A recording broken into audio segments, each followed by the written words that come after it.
Qu'est-ce qu'on peut vous servir, madame? Vanille chocolat. Vanille chocolat. Une petite, une normale, une très grosse? Une normale. Une normale.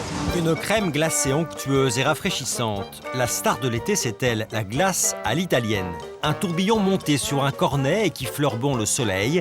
Dans les fêtes foraines, elle est incontournable. Le parfum qui se vend le mieux, c'est vanille chocolat, vanille fraise. Hein. Alors des fois, ils voient le caramel, ils voient le nougat. Moi, on prendrait bien ça.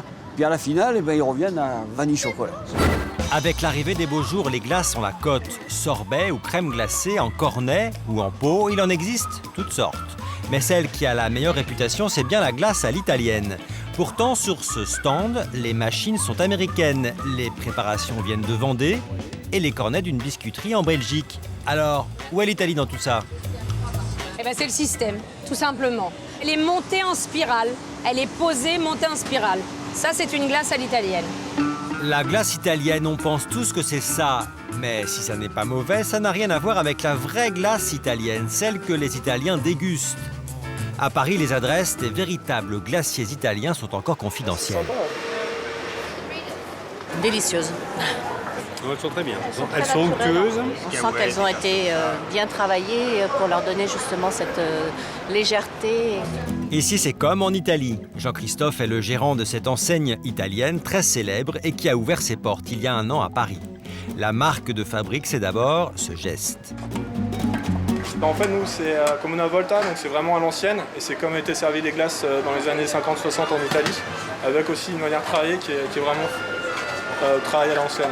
Donc là, en fait, il est en train de baratzer la glace. Donc là, il la réchauffe pour vraiment avoir une glace qui n'est pas trop froide et avoir en fait le maximum de saveur.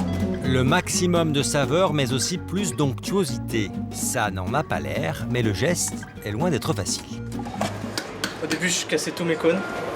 Ça m'a pris beaucoup de temps. J'ai pris le coup de main au bout de 2 semaines. Ce qui fait également la différence, c'est bien entendu le goût. Chaque parfum est élaboré à partir de fruits frais et de saison. Ici, par exemple, un sorbet à la fraise. On a investi dans une ferme de production dans la région d'Asti. Et donc là, sur ce fruit-là, on est producteur. Et après, sur d'autres fruits, on va travailler avec des petits exploitants. Donc on n'a pas de sirop chez nous. On a vraiment le fruit avec de l'eau. Et puis après, il y a des petits secrets de fabrication, mais voilà. Nous n'en saurons pas plus sur la recette. Ce qui est sûr, c'est que ces glaces ont leurs adeptes.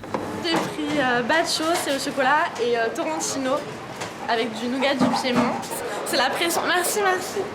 Une glace à 24 € le kilo, soit 4,50 € environ pour 3 boules. Puisque Jean-Christophe ne veut pas nous en révéler la recette, Bonjour, bienvenue. nous allons la demander à Mia Mangolini, une Italienne qui enseigne la cuisine de son pays.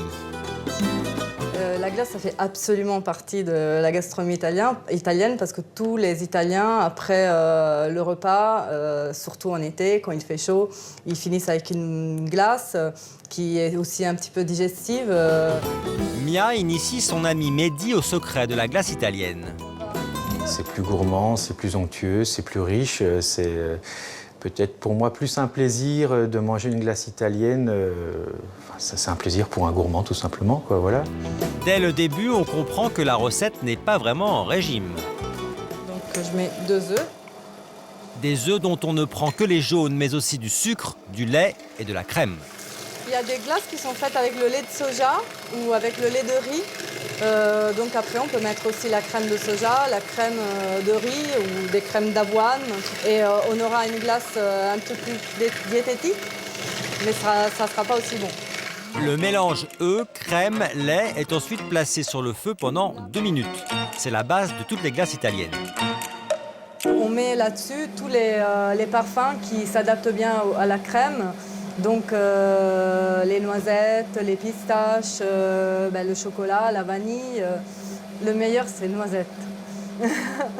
Mia a choisi le cacao pour faire une glace au chocolat.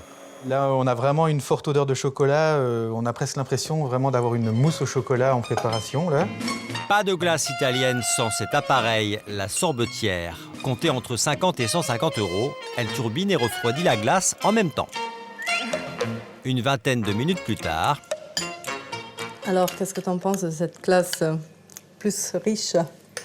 C'est presque le même goût qu'une mousse au chocolat, mais en glacé, quoi. En glacé. C'est presque une pâtisserie, hein. Vraiment. On a bien travaillé. Ah, bravo. À tous les deux.